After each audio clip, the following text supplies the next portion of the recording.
Vini, tu boudes pourquoi? Non, non, non, faut arrêter les conneries. Tu boudes pourquoi? Hier, tu fais un match dégueulasse, nul encore une fois. Mais vas-y au calme. Tu sors, et c'était logique que tu sors. Tu boudes pourquoi?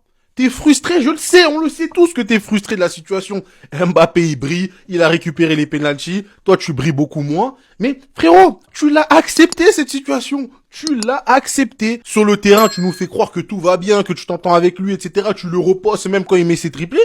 Mais après, quand tu sors, tu fais sortir ta frustration. Pourquoi? Hier, t'as pas été bon. C'est un fait. Et le pire dans tout ça, c'est que Rodrigo, quand il rentre à ta place, il fait un meilleur match que toi. Il fait un doublé de passe D. Il est incroyable. Et tu sens même que Xabi Alonso, c'est un joueur comme Rodrigo qu'il aimerait mettre à gauche. Tu sens que toi, on te fait jouer juste parce que t'as un statut. Moi, je suis désolé, je suis Vinicius, je suis au Real Madrid. Vous me ramenez un joueur, on m'enlève pas les pénaltys aussi facilement. Et même si on le fait, je vais montrer ma frustration, je vais montrer que je suis fâché. Je vais pas essayer de faire semblant. Oh, hermano, hermano. Parce que nous, on se dit quoi? Mais c'est dire que la situation, elle lui convient.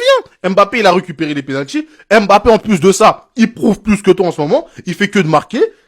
C'est le leader naturel. On se plaint, oui, Vinicius, il touche pas de ballon. Mais c'est naturel, les gens, ils vont être plus enclins à faire des passes à Kylian parce qu'ils se disent, moi, je veux faire mes passes D. Arda Güler, il cherche Mbappé, pourquoi? Pour faire ses stats. Tu as accepté d'être le numéro 2. Donc, comporte-toi comme tel. Kylian, il est arrivé, on s'est tous insurgés de ses passes droits, du fait qu'il récupère vite les pénaltys, etc. C'est à ce moment-là qu'il fallait crier colère. T'as accepté, tu faisais le mec hermano, etc. T'as accepté. Aujourd'hui, de quoi tu te plains? Aujourd'hui, il y a plus de discussion, hein. Le mec, il enquille les buts, il met des triplés. Tu veux te plaindre pourquoi? Y a plus à se plaindre, je suis désolé les gars, vous savez très bien comment je kiffe Vinicius, mais là pour moi y a plus à se plaindre. Faut accepter ce rôle de numéro 2, et quand t'es numéro 2, parfois tu dois sortir, parfois tu vas aller sur le banc, même si ça te frustre, parce que le mec là, actuellement, il est meilleur que toi, il prouve plus que toi, soit bon tu joues, t'es pas bon tu sors, Rodrigo il fait le taf, c'est tout.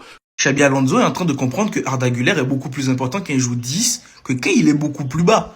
Et il en parle d'ailleurs lors de sa conférence de presse. Conférence de presse d'après-match que je vais vous présenter tout de suite. Mais juste avant, pour tous les Madrilènes qui ne souhaiteraient louper de l'actualité Madrid, vous savez, ça se passe ici, donc n'hésitez pas à vous abonner. Allez, on enchaîne. Pour commencer, il parle de Federico Valverde. Et il nous dit, Fede a dit qu'il n'aimait pas jouer arrière droit. C'est un joueur très généreux et il est toujours prêt à jouer où on lui dit. Il n'a pas joué ce soir parce que, comme Carreras, il a joué tous les matchs et je dois gérer ses minutes. Bon, ça en vrai, je pense qu'on l'avait tous compris. Valverde comme Carreras ont été laissés sur le banc, surtout parce qu'il devait se reposer. Ensuite, il nous parle de Rodrigo. Et il nous dit, Rodrigo, il a très bien joué. Ses meilleures performances viennent de lorsqu'il joue à gauche. Et là-dessus, je suis totalement d'accord avec toi, Xabi Alonso. Rodrigo à gauche, les gars, c'est pépite. Donc, il vaut mieux le mettre à gauche, le laisser en concurrence avec Vinicius Junior. Et à droite, tu laisses Franco Mastantuono et Brahim Diaz. Tout simplement. Et je répète encore une fois, petit clin d'œil au match de Rodrigo aujourd'hui, les gars. Ah, j'ai trop kiffé. Ensuite, il nous dit, Vini en colère. Non, il n'était pas du tout en colère. Il ne s'est pas plaint d'avoir été remplacé ou quoi que ce soit. Ça n'est pas arrivé. Moi, je sais pas pourquoi on lui a posé cette question. Moi, je n'ai pas vu de vidéo circuler par rapport à un truc comme ça, mais bref. Ensuite, il enchaîne et il nous dit, nous sommes venus avec un plan clair. Nous voulions 6 points sur 6. Le prochain match sera contre la Juventus et il était important de marquer des buts. L'objectif est atteint. Les joueurs ont fait un match sérieux. Maintenant, nous pensons à Villarreal. Donc oui, on affronte Villarreal le week-end qui arrive. Et j'espère qu'on va bien se préparer et qu'on va gagner ce match-là. Et pour finir, il nous parle de Arda Güler. Et c'est là où ça devient intéressant. Et donc, en fait, le journaliste lui pose une question par rapport au futur positionnement de Arda Güler sur le terrain. Et il nous répond, Arda jouera-t-il en tant que numéro 10 et non au milieu de terrain? Oui, c'est le plan. Nous pensons que c'est là qu'il pourra maximiser son potentiel et qu'il pourra créer le plus d'occasions. Enfin, Alonso, tu commences à avoir la vision. Parce qu'en début de saison, quand il venait à peine d'arriver, Alonso, là, il nous disait que Arda Güler, il le voulait au contact du ballon un peu plus bas. Donc, dans un double pivot, machin, tout ça et tout. Mais il se rend compte finalement que Arda Güler, il est meilleur quand il est au cœur du jeu. C'est là qu'il nous fait plaisir et c'est là qu'il nous procure des sensations. On aura besoin d'Arda Güler plus haut sur le terrain. Et là, par contre, Jude Bellingham, moi, je trouve que Bellingham, du coup, doit être plus bas. Et là, vous allez voir que ça sera déjà beaucoup plus cohérent. Bellingham, tu le mets plus bas avec Camavinga ou avec Valverde ou avec qui vous voulez, Tchouaméni, et Arda Güler un peu plus haut. Mais voilà.